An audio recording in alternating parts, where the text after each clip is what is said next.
16 വയസ്സ് മുതൽ കഴിഞ്ഞ 55 വർഷങ്ങൾ മാമൻ തോമസ് എന്ന യുവാവായി ബാലനായി ഈ മലയിൽ കടന്നു വന്ന ആള് ഇവിടെ ഉണ്ടായിരുന്നു. അദ്ദേഹം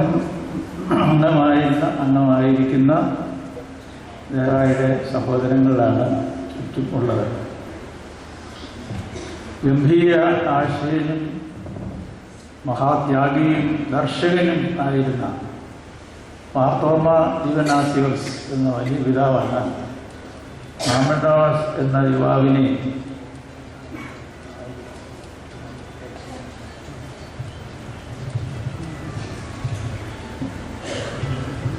മേപ്രാൽ ദേശത്തു നിന്നും ഇവിടെ എത്തിച്ചത്.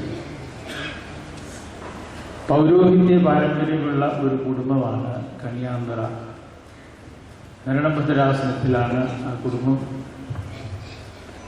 വളരെ ചെറുപ്രായത്തിൽ വിദ്യാർത്ഥിയായിരിക്കുമ്പോൾ തന്നെ അദ്ദേഹം ഇവിടെ വരികയും വലിയ തിരുമേനിയുടെ സ്നേഹവും ശിക്ഷണവും കൊണ്ട് അദ്ദേഹം വളർന്ന് വലുതാകുകയും ചെയ്തു. ഞാൻ പറഞ്ഞ 2 പദങ്ങളും വളരെ അർത്ഥമുള്ളതാണെന്ന് കരുതുക. സ്നേഹവും ശിക്ഷണവും കൊണ്ട് നല്ല ശിക്ഷ നൽകുമായിരുന്നു, അതിലധികം സ്നേഹിക്കുമായിരുന്നു. മാമൻ തോമസ് ഷമ്മാശനാക്കിയത് വലിയ ബാവായുടെ സഹോദരി പൗത്രനാണല്ലോ, തിലക്സ്മിനോസ്തിമായി. പണ്ട് കലാശീൽ ബാബയാണ് ഇദ്ദേഹത്തെ വൈദികവൃത്തിയുടെ ആദ്യപടിയിലേക്ക് പ്രവേശിപ്പിച്ചത്. ഇത് കുറേ നാൾ അദ്ദേഹം ഷമ്മാശനായിരുന്നു. ഞങ്ങളൊക്കെ വരുമ്പോൾ മാമൻ ഷമ്മാശനാണ് ഇവിടെ. അന്ന് അദ്ദേഹത്തിന് വലിയ ശരീര വലിപ്പമൊന്നുമില്ല, എന്നാൽ എന്നേക്കാൾ കൂടുതൽ ഒന്നുകളേക്കാൾ കുറച്ചുകൂടെ ഉണ്ട്. പിന്നീട് അദ്ദേഹം ഉന്നത വിദ്യാഭ്യാസം ചെയ്തത് മദ്രാസ് യൂണിവേഴ്സിറ്റിയിലെ വളരെ പ്രശസ്തമായ സെയിൻറ്റ് ജോസഫ്സ് കോളേജിലാണ്. ഈ ഇസ്രായേലിൽ അവിടെ ഒരാൾ മാത്രമേ ആ കോളേജിൽ പഠിച്ചിട്ടുള്ളൂ. അത് ഡീക്കൻ മാമൻ തോമസ് ആയിരുന്നു. ഞങ്ങളൊക്കെ ഇതിനടുത്തുള്ള ജമാൽ മുഹമ്മദ് കോളേജിലാണ് പഠിച്ചത്, ഇപ്പോഴും പഠിച്ചുകൊണ്ടിരിക്കുന്നത്. അദ്ദേഹം മാസ്റ്റർ ബിരുദവും ഇതിനു മുമ്പ് ഗ്രാജുവേഷനും അവിടെ നിന്നാണ് എടുത്തത്. പിന്നീട് സെയിൻറ്റ് സ്റ്റീഫൻസ് കോളേജിൽ അദ്ദേഹം അധ്യാപകനായി. ഇംഗ്ലീഷ് വിഭാഗത്തിൽ ശ്രദ്ധേയനായ അധ്യാപകൻ എന്ന് പറഞ്ഞാൽ ഒന്നും അദ്ദേഹത്തെ അതുകൊണ്ട് അളക്കുവാൻ സാധിക്കുന്നില്ല. ഒരിക്കലെങ്കിലും അദ്ദേഹത്തോട് ബന്ധപ്പെട്ടിട്ടുള്ളവർ ചോദിച്ചാൽ അറിയാം, ഇണങ്ങണോ പിണങ്ങണോ എന്നറിയില്ല. സ്നേഹം കൂടുന്തോറും വേദനയും കൂടും. ഒരു പഴമൊഴി കേട്ടിട്ടുണ്ട്, ദൈവം സ്നേഹിക്കുന്നവർക്ക് ഏറ്റവും കൂടുതൽ വേദന കൊടുക്കും. അതവർ വളരെ സന്തോഷപൂർവ്വം ഒരു സമ്മാനമായി സ്വീകരിക്കും. ഈ 73 വർഷത്തെ ജീവിതം നമ്മൾ തിരിഞ്ഞു നോക്കിയാൽ കിട്ടുന്ന ഏറ്റവും വലിയ പാഠം ഇതാണ്: വേദനയിലൂടെ സംസ്കരിക്കപ്പെട്ട ഒരു വ്യക്തിത്വം. വളരെ അസാധാരണമായ ഒരു വ്യക്തിത്വമായിരുന്നത്, അപൂർവവും. രോഗം കൊണ്ട് വ്യക്തിത്വവും മനസ്സും സംസ്കരിക്കപ്പെടും എന്നതിൻ്റെ വലിയ ഒരു ദൃഷ്ടാന്തമാണ് നമ്മുടെ കൺമുമ്പിൽ. ഒരിക്കലും അദ്ദേഹത്തെ ഒരു നിരാശനായി ആരും കണ്ടിട്ടില്ല. വളരെ വേദന ഉള്ള സമയങ്ങൾ എന്ന് പറഞ്ഞാൽ ഡയാലിസിസിന് ഇവിടെ കഴിക്കണം, ഇവിടെ കഴിക്കണം, ഇവിടെ കഴിക്കണം, ഇനി എവിടെ കഴിക്കണം എന്ന് അറിയാൻ മേലാത്തൊരു സ്ഥിതി വരെ എത്തിയിട്ടുണ്ട്. അപ്പോൾ ചിലപ്പോൾ അടുത്ത് നിൽക്കുന്ന ഒരു ഇടി കൊടുക്കും, വാടാ ഇവിടെ നിൽക്ക വേദന എന്നൊക്കെ പറയും, ചിരിക്കും. ഒരു ദിവസം കേട്ടു അടുത്ത് നിൽക്കുന്ന ഒറ്റ ഇടി വെച്ചു. ഇനി പറഞ്ഞാൽ കിടന്നുകൊണ്ട് ഇടിയാകുമ്പോൾ അതിനുള്ള ശക്തിയുണ്ട്. അവൻ പറഞ്ഞു, എന്ത് വന്നാലും ഈ വെള്ളം കുടിച്ചേ ഒക്കത്തുള്ളൂ, എന്നെ ഒന്നിടിച്ചാൽ ഞാൻ നെറ്റിച്ചാക്കുമ്പോൾ തരുള്ളൂ. ഇതാ ഞാൻ പറഞ്ഞത്, സ്നേഹിക്കണമോ പിണങ്ങണമെന്ന് അറിയാൻ കഴിയും. വിട്ടുപോയാൽ ഒക്കത്തുമില്ല, ഇടി വാങ്ങിക്കുകയും ചെയ്യും. ഇപ്പം ഇടി കൊള്ളുന്നില്ലെന്നുള്ള സങ്കടപ്പില്ല. അതുകൊണ്ട് ഞാൻ പറഞ്ഞു വളരെ അസാധാരണവും അപൂർവമായ വ്യക്തിത്വമായിരുന്നു. അദ്ദേഹത്തിൻ്റെ കൈപ്പട മലയാളം, ഇംഗ്ലീഷ്, സുറിയാനി 3 ഭാഷകളിലും വളരെ സുന്ദരമായ കൈപ്പടയാണ്. ഡൽഹിയിലുള്ളവർക്ക് ചിലർക്കറിയാം. കയ്യക്ഷരത്തിൽ നിന്ന് വ്യക്തിത്വത്തിൻ്റെ ഒരു സിംഹഭാഗവും മനസ്സിലാക്കാമെന്നാണ് പറയുക. നന്നായിട്ട് പാടും, നന്നായിട്ട് എഴുതും. ഇംഗ്ലീഷൊക്കെ നല്ല ഒരു അദ്ദേഹം ജീവിതവും കലയായിരുന്നു, രോഗവും കലയായിരുന്നു, എല്ലാം കലയായിരുന്നു. അത് വളരെ സുന്ദരമാണല്ല, ഏത് തൊട്ടാലും അത് സുന്ദരമാണ്. രോഗത്തിൻ്റെ വേദനയുടെ നടുവിലൊക്കെ നമ്മൾ ചെന്ന് കണ്ടാൽ ഇതൊന്നും പുറത്ത് കാണിക്കുന്നില്ല. കുട്ടികളൊക്കെ അടുത്തുള്ളപ്പോൾ അല്ലാതെ ഇടി മഴയൊക്കെ ഉണ്ടെങ്കിൽ നമ്മളാരും ചെന്ന് കഴിഞ്ഞാൽ അത് മാറും. ഒരു 2-3 മാസത്തിനുള്ളിൽ ഞാൻ അദ്ദേഹത്തിന് ഡൽഹിയിൽ പോകും, അദ്ദേഹത്തെ പോയി കാണും. അത് വലിയ സന്തോഷം. ഫോണിൽ വിളിച്ചെന്ന് ഒരിക്കൽ ചോദിച്ചു, ആ റാഗിയുടെ അപ്പം കൊണ്ടുവരണം കേട്ടോ, മറന്നുപോയാലും കൊണ്ടുപോയി മുഴുവൻ കഴിച്ചു. പിന്നെ ഒരു ദിവസം ഫോൺ വിളിച്ച് പറഞ്ഞു, മനസ്സിലായില്ല ആരാ വിളിക്കുന്നത്, ഞാൻ ഡൽഹിയിൽ നിന്നൊരു വയസ്സനാണ്. എന്നിട്ട് ചിരിച്ചു. ഞാൻ തിരിച്ചു വിളിച്ച് പറഞ്ഞു, ഞാൻ കൊരട്ടിയിൽ നിന്നൊരു വയസ്സനാണെന്ന്. ഇപ്പം അദ്ദേഹം വിളിച്ചിരിക്കുന്നത് എന്തോ ഒരു മാസ്മരീകത പോലെ ബന്ധപ്പെട്ടിട്ടുള്ള മുഴുവൻ പേർക്കും തോന്നുന്നുണ്ട്.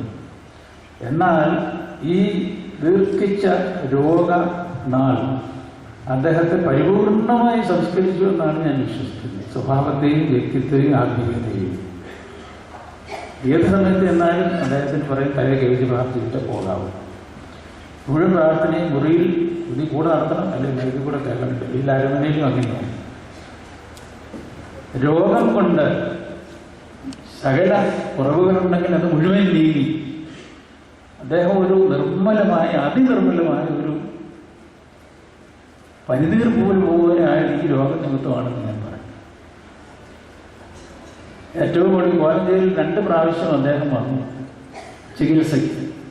അതിനു മുമ്പും അതിന് ശേഷവും എല്ലാം ഡൽഹി ഭദ്രാസനം, അതെത്ര വർണ്ണിച്ചാലും അധികമാവുകയില്ല. ഗൾഫിലുള്ള പള്ളികൾ പ്രധാനമായി അബുദാബി, ദുബായ്, ഷാർജ, ഈ 3 പള്ളികളും മറ്റ് ഡൽഹി ഭദ്രാസനത്തിലുള്ള ഇന്ത്യയിലുള്ള പള്ളികളുമാണ് അദ്ദേഹത്തിന് യാതൊരു മുട്ടും കൂടാണ്. ചികിത്സയാകട്ടെ വളരെ എക്സ്പെൻസീവാണ് അദ്ദേഹത്തിൻ്റെ ചികിത്സ. ഒരു ബുദ്ധിമുട്ടും അദ്ദേഹത്തിനുണ്ടായിട്ടില്ല. ഡൽഹി ഭദ്രാസനമാണ് അത് മുഴുവൻ ചെയ്തത്. 2 പീരീഡ്, ലോങ് പീരീഡ് കോലഞ്ചേരിയിൽ വന്നു ചികിത്സയ്ക്ക്. ഒരു ഡോക്ടർ കിഷോർ, പിന്നെ ഡോക്ടർ സോജൻ ഐക്ക്. ഡോക്ടർ കിഷോറാണ് ഇതിന് പ്രത്യേക സ്പെഷ്യലിസ്റ്റ്. ഡോക്ടർ സോജൻ ഇവിടെ വന്നിട്ടുണ്ടെന്ന് എനിക്ക് തോന്നുന്നത്. 2:30 വരുമെന്ന് എന്നോട് പറഞ്ഞിട്ടുണ്ട്. ഇവിടെ എവിടെയെങ്കിലും കാണും. ഉണ്ടോ ഡോക്ടർ സോജൻ? ഉണ്ടോ? ഒന്ന് കൈകൊട്ടാമോ? അതില്ല, കുറേ എവിടെയോ ഉണ്ട്. അതൊരു ദിവസം ഒരു 10 പ്രാവശ്യം മുറിയിൽ പോകും. അതുപോലെ Shri Joy P Jacob, medical കോളേജിൻ്റെ സെക്രട്ടറി, അദ്ദേഹത്തെ ചിലപ്പോൾ പറയും, എടാ ജോയി എന്ന് ചിലപ്പോൾ വിളിക്കും. ചിലപ്പോൾ മോനെയും വിളിക്കും, ചിലപ്പോൾ ജോയി സാറേയും വിളിക്കും. അന്നേരം എല്ലാം 2 പേരും ചിരിക്കും. വളരെ വൈവിധ്യമാണ് എല്ലാ കാര്യങ്ങളും. ഒരിക്കൽ വന്നാൽ പിന്നെ പോയില്ല, അവിടെ ഇരിക്കും. 2ാം പ്രാവശ്യം ചികിത്സയ്ക്ക് വേണ്ടി അദ്ദേഹം കോലഞ്ചേരി വരുന്നതിന് മുമ്പ് ഡൽഹിയിൽ നിന്ന് നൈനാനന്ദൻ എന്നെ ഒന്ന് വിളിച്ചു. 1 മാസമായിട്ടൊന്നും കഴിക്കുന്നില്ല എന്ന് പറഞ്ഞു. ബാക്കി വിവരങ്ങളൊക്കെ ഞാൻ ചോദിച്ചറിഞ്ഞു. കുറച്ച് കഴിഞ്ഞപ്പോൾ എന്നെ വിളിച്ച് നേരിട്ട്. ഞാൻ ചോദിച്ചാരാ? ഇത് ഇലക്ഷൻ ആസ്പത്രി, ഇങ്ങോട്ടൊന്ന് വാ, ഇത്ര 2 വാക്ക് പറഞ്ഞു, ഇങ്ങോട്ടൊന്ന് വാ. ഞാൻ അന്ന് തന്നെ ടിക്കറ്റ് എടുത്ത് പോയി. നെടുമ്പാശ്ശേരിയിൽ എന്തോ ഒരു പ്ലെയിൻ ആക്സിഡൻ്റായി, പ്ലെയിൻ പോകൂട്ടി കണ്ണൂർ തടസ്സമൊക്കെ ആയിരുന്നു. അങ്ങനെ ഞാൻ ഫ്ലൈറ്റൊക്കെ ചെന്നു. അപ്പോഴത്തെ സ്ഥിതി ഈ വണ്ണമെല്ലാം പോയി. ഞാനിങ്ങനെയാണ് ബന്ധപ്പെടുത്തിയാണ് കാണുന്നത്.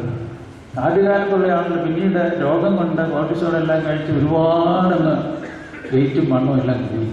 ആ സ്ഥിതി എടുത്ത് നോക്കാൻ പോലും ഒക്കില്ല. ഇപ്പോൾ നോക്കൂ, 65 കിലോയോ 4 പേർക്ക് ഇല്ല. ഇതൊരു പരിണാമമാണെന്ന് എനിക്ക് തോന്നുന്നു. രോഗം കൊണ്ട് ഞാൻ സംസ്കരിക്കപ്പെട്ട മനുഷ്യൻ. ഞാനവിടെ ചെന്നു. വല്ലാത്തൊരു സ്ഥിതിയാണ്. ഉടനെ ഡോക്ടർ സോജനെ തിരിച്ചു വിളിച്ചു. പലചേരിക്ക് ഇങ്ങനെ കാരണം എന്ത് വേണമെന്ന് ചോദിച്ചു. ഇവിടെ കൊണ്ടുവരാമോ എന്ന് ചോദിച്ചാൽ പറഞ്ഞു ഞാൻ ചോദിക്കാം.